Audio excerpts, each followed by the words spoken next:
Desde los primeros instantes de la existencia humana, una indagación resonó en los corazones de la humanidad. ¿Quién es Dios? Civilizaciones antiguas intentaron elucidarlo a través de mitos, filosofías e interpretaciones sobre lo divino. Sin embargo, cuando el apóstol Juan comenzó a escribir su evangelio, su enfoque fue distinto. No comenzó con narrativas terrenas o listas genealógicas, sino con una declaración poderosa. En el principio era el Verbo, y el Verbo estaba con Dios, y el Verbo era Dios. Al pronunciar estas palabras, Juan no solo nos introduce a su evangelio, sino que también revela uno de los mayores misterios de la fe: Jesucristo. Él no es solo el Hijo de Dios, es la misma esencia del Dios eterno y creador de todas las cosas. No obstante, para muchos, esta noción sigue siendo un enigma. ¿Qué significa realmente decir que Cristo es el Verbo? ¿Por qué Juan eligió esta terminología?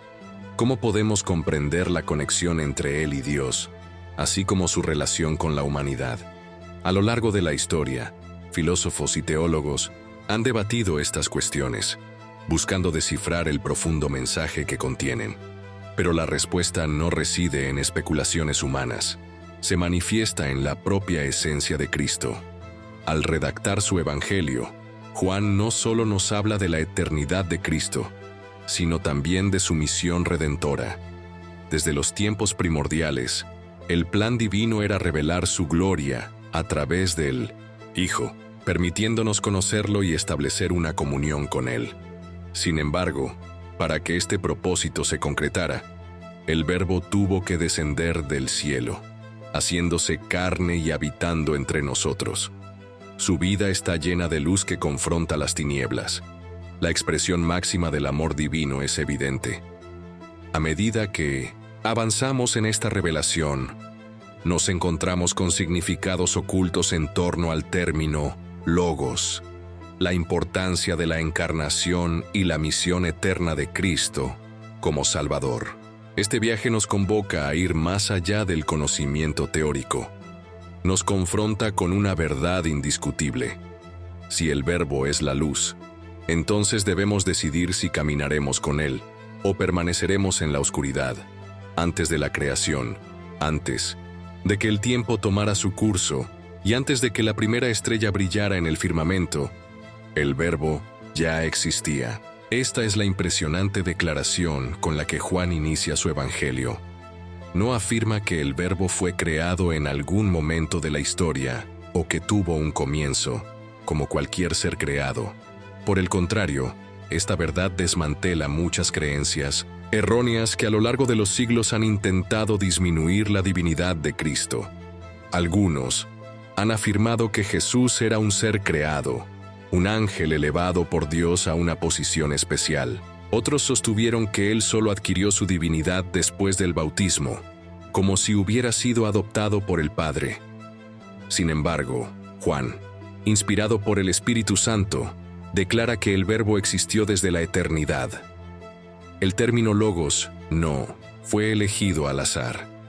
En la cultura griega, logos representaba la razón suprema, el principio divino que organizaba el cosmos. Para los judíos, la palabra de Dios era el medio por el cual creó el universo y se reveló a sí mismo. Juan, al escribir su evangelio, conecta ambas tradiciones y proclama una verdad más profunda. El Logos no es una fuerza impersonal o una simple expresión divina. Es una persona viva y eterna, Jesucristo, la propia esencia de Dios. Si Jesús fuera un ser creado, su sacrificio en la cruz no tendría capacidad para redimir a la humanidad. Solo un ser infinito podría saldar una deuda infinita. Solo aquel que no tuvo principio ni fin podría proporcionar una salvación eterna. Al afirmar que el Verbo estaba con Dios y era Dios, Juan nos presenta el misterio de la Trinidad. Cristo es distinto del Padre, pero de la misma naturaleza que Él. Aunque son tres personas, forman un solo Dios. Las palabras de Juan nos llevan de vuelta al Génesis, donde todo comenzó. En el principio, Dios creó los cielos y la tierra. Ahora, en el Nuevo Testamento, se nos revela quién estaba presente en ese momento primordial. La creación no fue obra de un Dios aislado, sino de un Dios en comunión. El Verbo estaba allí, involucrado activamente en su obra creadora. Esta verdad nos desafía. Si Cristo es eterno, su soberanía no depende de nuestra aceptación o creencia. Él no es simplemente un maestro que apareció en la historia y dejó enseñanzas morales, sino el Dios preexistente, que estuvo con el Padre desde la eternidad y cuya gloria es incomparable. Muchos en la actualidad intentan reducir a Cristo a un mero hombre sabio, un profeta o un líder religioso entre muchos otros. Sin embargo, Juan nos desafía a elevar nuestra perspectiva. Si el Verbo es eterno, entonces su autoridad no puede ser subestimada. No podemos tratar a Cristo como una figura opcional en nuestras vidas. O lo aceptamos completamente en su divinidad, o lo rechazamos totalmente. No hay espacio para una visión tibia. Si el Verbo existía antes de todas las cosas, esto implica que el plan de Dios también es eterno. Cristo no fue enviado como una respuesta improvisada al pecado humano, sino como parte de un plan meticulosamente elaborado antes de la fundación del mundo. La redención no es solo un capricho divino, sino la realización de un propósito que fue concebido desde los inicios de la historia. A lo largo de los milenios, la humanidad siempre ha buscado respuestas a preguntas fundamentales: el origen del universo, el propósito de la vida y la existencia de un ser supremo que rige todas las cosas. Estas son cuestiones que filósofos y teólogos de diversas corrientes han intentado esclarecer. En este contexto, surge la figura del Logos, un concepto que resuena en múltiples tradiciones. Cuando Juan inicia su evangelio con «En el principio era el Verbo», utiliza intencionalmente la palabra Logos, un término que lleva consigo un significado profundo tanto en la tradición judía como en la filosofía griega. Para los griegos, el Logos simboliza la razón cósmica, el principio que otorga orden y coherencia al universo. Representa la mente suprema detrás de todo lo que existe. Para los judíos, la palabra de Dios era la herramienta divina a través de la cual el mundo fue creado y mediante la cual se reveló a su pueblo. Sin embargo, lo que Juan comunica va mucho más allá de una simple adopción de conceptos filosóficos o teológicos. Proclama una verdad revolucionaria. El Logos no es solo una idea, un principio abstracto o una fuerza impersonal. Es una persona viva, Jesucristo, que existe eternamente. Con una sola frase, Juan conecta dos mundos de pensamiento y revela que el Dios creador del Génesis y el Logos, de la razón cósmica, son de hecho la misma esencia. Así, Cristo no es un Dios distante e inaccesible, sino un ser que se comunica y que busca revelarse a nosotros. Él es la máxima expresión de esta revelación. Esta verdad transforma radicalmente nuestra percepción de Dios. No estamos ante una divinidad silenciosa o enigmática, oculta tras el velo cósmico. Nos encontramos frente a un Dios que habla y busca tener una relación con nosotros desde la creación. En esencia, la palabra es vida. En Génesis, cuando Dios dijo, «Haya luz», la luz fue creada por el poder de su palabra. La comunicación divina no es simplemente un intercambio de ideas, sino una manifestación de acción que trae a la existencia todo lo que es. El Logos es más que la simple vocalización de Dios. Es la plenitud de su carácter, su voluntad y su propósito. Si deseamos conocer la verdadera esencia de Dios, debemos mirar a Cristo, ya que Él es la expresión perfecta de quién es Dios. Muchos buscan respuestas en tradiciones humanas, filosofías complejas y sistemas religiosos que intentan resolver los misterios de la vida. Pero Juan nos revela que la respuesta siempre ha estado frente a nosotros, personificada en el Logos, que es la luz que brinda entendimiento y esperanza a nuestro camino. Al contemplar esta verdad, Somos invitados a explorar más profundamente la relación entre el Verbo y la revelación divina a lo largo de la historia, y esto nos desafía a reflexionar sobre lo que significa realmente dejarnos guiar por la luz de Cristo en nuestras vidas diarias. Dios se expresa plenamente en Cristo Jesús. Él no solo pronunció palabras, Él mismo es la verdad. No solo mostró el camino, Él es el camino. No solo dio vida, Él es la vida. Este concepto del Logos también nos confronta con una realidad innegable.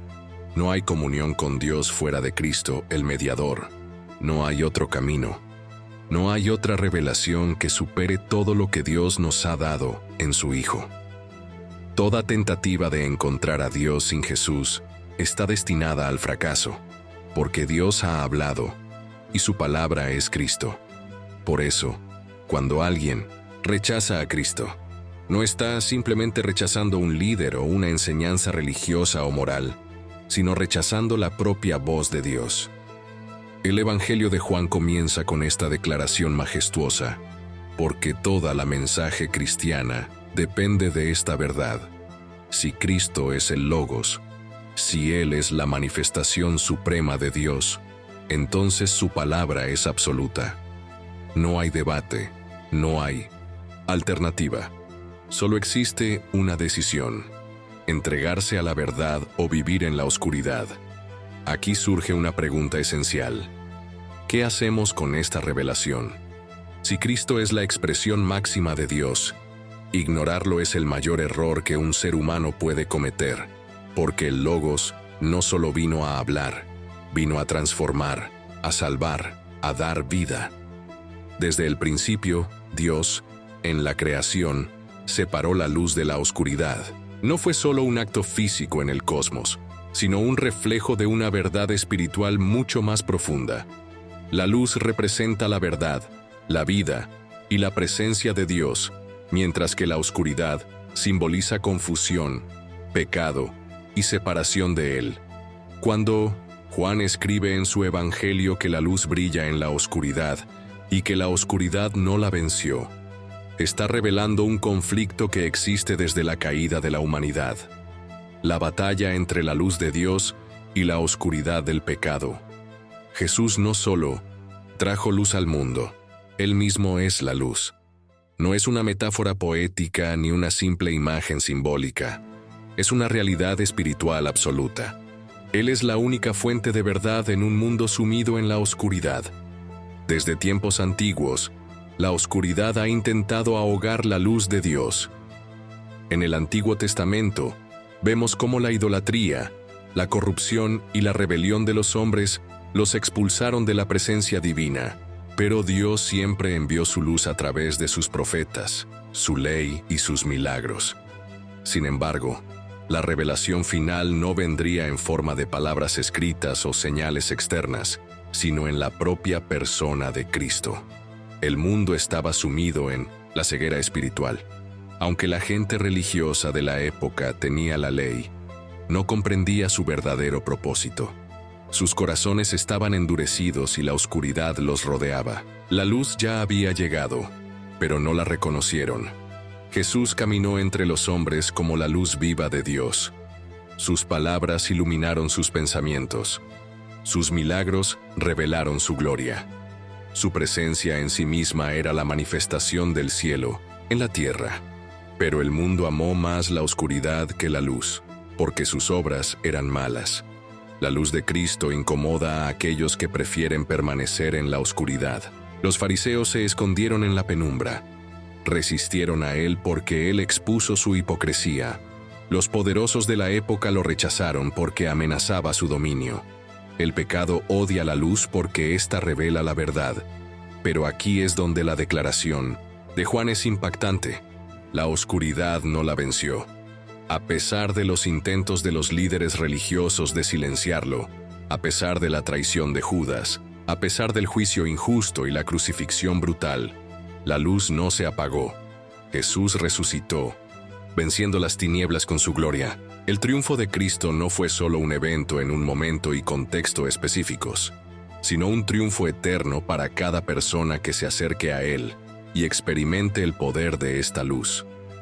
No importa cuán profunda sea la oscuridad del pecado, la vergüenza o el pasado de alguien, cuando la luz de Cristo entra, transforma, limpia y renueva. Pero hay un detalle que no podemos ignorar. No todos aman la luz. Algunos prefieren quedarse en la oscuridad porque la luz confronta las exigencias de arrepentimiento y cambio. La pregunta es inevitable. ¿Cómo responderemos a la luz de Cristo? Porque la luz sigue brillando. Nada puede detenerla. La luz brilló en la oscuridad, y la oscuridad no la venció. Pero la revelación de Dios no se limita a una manifestación externa de su gloria. La luz se hizo carne. El Dios eterno, infinito e inmortal, decidió entrar en su propia creación, tomando forma humana para caminar entre nosotros. Este es el mayor misterio de toda la historia. Dios se hizo hombre, no un ángel, no una simple aparición, no una ilusión.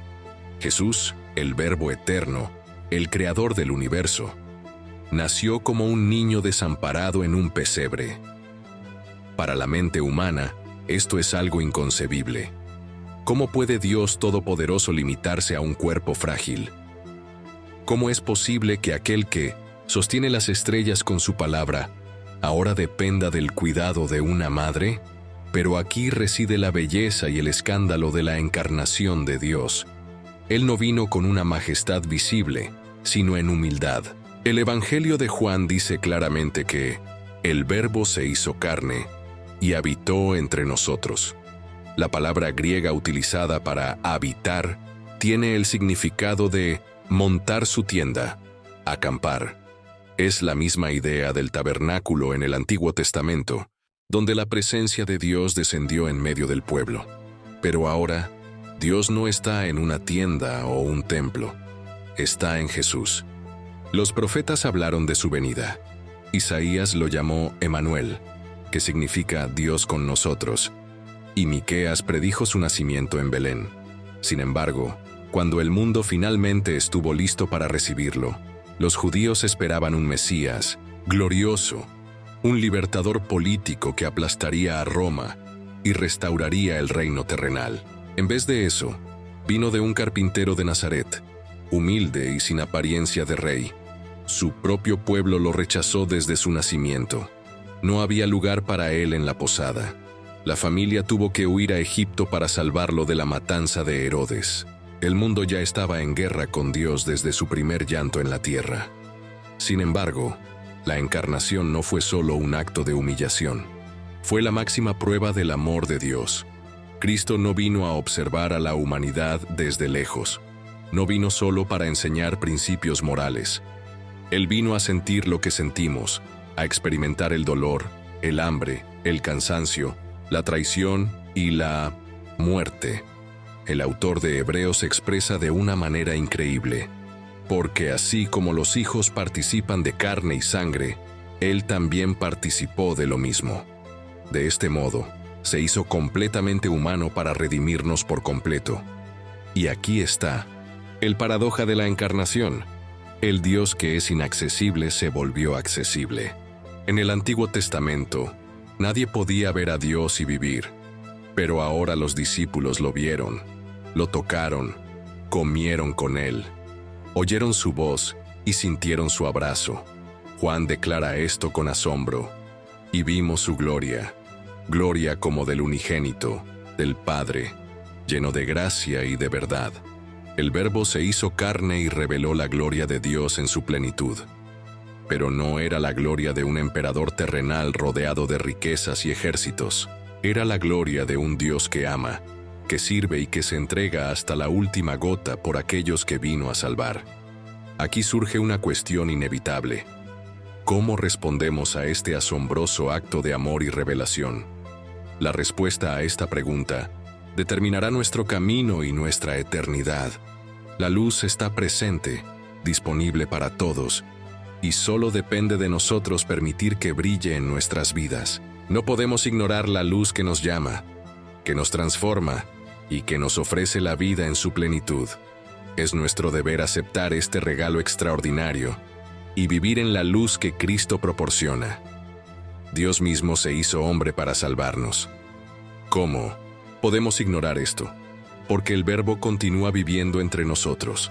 Su presencia permanece viva. Si el Verbo se hizo carne y habitó entre nosotros, entonces solo existe una verdad inescapable. A partir de ella, podemos acercarnos a Dios. Desde la caída del hombre, el pecado levantó una barrera infranqueable entre la humanidad y su Creador. Ningún esfuerzo humano, ninguna religión, ninguna buena obra podría restaurar aquella comunión quebrada. Pero Él vino a abrir el único camino de regreso al inicio. Jesús no era simplemente otro profeta, ni un maestro de sabiduría, ni un ejemplo de vida. Su misión no era simplemente traer conocimiento sobre Dios, sino ser el puente entre el cielo y la tierra. En Juan 14:6, pronunció una de las declaraciones más radicales de todas: Yo soy el camino, la verdad y la vida. Nadie viene al Padre sino por mí. Esta declaración desafió y sigue desafiando todas las ideologías humanas. Jesús no dijo que era un camino entre muchos. No afirmó que simplemente mostró la verdad o que enseñó sobre la vida. Él dijo que Él mismo es el camino, la verdad y la vida. Esto significa que fuera de Cristo no hay acceso a Dios. Ningún esfuerzo humano, ningún sistema filosófico, ninguna tradición religiosa puede llevar a la salvación. No hay otro mediador, no hay otra puerta, no hay otro Salvador. En el Antiguo Testamento, la relación entre Dios y el hombre estaba marcada por la distancia. Solo el sumo sacerdote podía entrar en el lugar santísimo una vez al año, y solo después de un complejo ritual de purificación. El acceso a la presencia de Dios estaba restringido, pero cuando Jesús vino, se convirtió en nuestro sumo sacerdote y en el sacrificio. Ya no es necesario un templo físico, ni que un hombre interceda por nosotros en un santuario terrenal. Cristo es el único mediador, el único intercesor, el único Salvador. En la carta a los Hebreos se expresa claramente: porque hay un solo Dios y un mediador entre Dios y los hombres, Jesucristo hombre. 1 Timoteo 2:5. El sistema religioso de los fariseos no pudo entender esto. Para ellos, la relación con Dios se basaba en reglas, ritos y méritos humanos. Pero Jesús no vino a establecer un nuevo sistema religioso. Vino a ofrecer una relación directa con el Padre. Cuando Él murió, el velo del templo fue rasgado de arriba a abajo. La barrera fue destruida. No hay más separación. No hay más condenación para aquellos que están en Cristo. Él abrió el acceso a la presencia de Dios para siempre. Sin embargo, esta verdad también trae consigo una responsabilidad. Si Jesús es el único camino, entonces nadie puede ignorarlo sin consecuencias eternas. El mundo quiere creer que hay múltiples caminos hacia Dios, que todas las religiones conducen al mismo destino y que lo importante es ser una buena persona. Pero Jesús no dejó espacio para tales ideas. Trazó una línea clara. No hay atajos, no hay alternativas para quienes rechazan a Cristo. Rechazarlo es rechazar al Padre. Esto no significa que el camino sea fácil. Seguir a Cristo implica renunciar al orgullo, abandonar la autosuficiencia y reconocer nuestra necesidad de salvación. Pero también significa algo glorioso. No hay más condenación, no hay culpa, no hay más separación. Aquellos que reciben a Cristo como su Salvador son traídos directamente a la presencia de Dios, no por sus méritos, sino por la gracia del mediador. El Verbo no solo se hizo carne para habitar entre nosotros, se hizo camino para llevarnos de vuelta al Padre. Ahora, cada persona en la tierra debe decidir si continuará siguiendo su propio camino o aceptará el único camino que Dios ha providenciado. Si Jesús es el único camino hacia Dios, la pregunta inevitable es: ¿cómo abrió este camino? ¿Cómo es posible que un Dios santo pueda acoger a los pecadores sin comprometer su justicia? La respuesta está en el sacrificio del Cordero. Desde 1900 tiempos antiguos, Dios había establecido que el pecado debía expiarse con sangre. En el Antiguo Testamento, los sacrificios de animales simbolizaban la purificación del pecado, pero eran solo sombras de algo mayor, porque la sangre de toros o cabras no podía realmente quitar el pecado. Era un recordatorio constante de que se necesitaba algo perfecto. Cuando Juan el Bautista vio a Jesús por primera vez, no lo presentó como un simple maestro ni como un líder. Sus palabras fueron revolucionarias, proféticas y reveladoras. Aquí el Cordero de Dios que quita el pecado del mundo. Juan 1:29. Este título lo dice todo. Jesús no vino solo para enseñar, sanar o realizar milagros. Su misión principal era entregar su vida como el sacrificio supremo que redimiría a la humanidad. En el sistema del judaísmo, el Cordero de la Pascua debía ser sin mancha, sin defecto, apartado para ser sacrificado. De la misma manera, Jesús vivió una vida sin pecado, cumpliendo toda la ley. Fue tentado en todo, pero nunca falló. Y cuando llegó la hora, se entregó. Nadie le quitó la vida. Él la entregó voluntariamente. En Getsemaní, cuando las fuerzas romanas llegaron para arrestarlo, Pedro desenfundó su espada para defender a su maestro. Pero Jesús lo interrumpió con una verdad impactante. ¿Acaso piensas que no puedo implorar a mi Padre y que Él no me enviaría más de 12 legiones de ángeles? Mateo 26:53. Si Jesús hubiera querido, podría haber parado todo con una sola palabra, pero no lo hizo. Su amor por la humanidad era más grande que su sufrimiento, y así el Cordero fue llevado al matadero, humillado, escupido y golpeado. En la cruz, soportó la ira de Dios sobre sí mismo. El Santo se convirtió en pecado por nosotros. Los evangelios relatan que en el momento de su muerte, el cielo se oscureció, la tierra tembló, y el velo del templo fue rasgado de arriba a abajo. Era el juicio divino cayendo sobre el Hijo de Minosen, Dios. Pero lo más asombroso es que Jesús no murió como un hombre derrotado. En sus últimos momentos, sus palabras no fueron un susurro de desesperación, sino un grito de victoria. Juan 19:30 concluye con una declaración impactante. Consumado es. Las deudas del pecado, las cadenas de la condenación fueron pagadas y quebradas. El sacrificio había sido aceptado. Si él hubiera permanecido en la tumba, su muerte habría sido en vano. Pero al tercer día, resucitó, confirmando que su obra fue perfecta y suficiente. Desde entonces no hay más sacrificios, no hay más altares, no hay más sangre que derramar. Cristo es el sacrificio final y perfecto.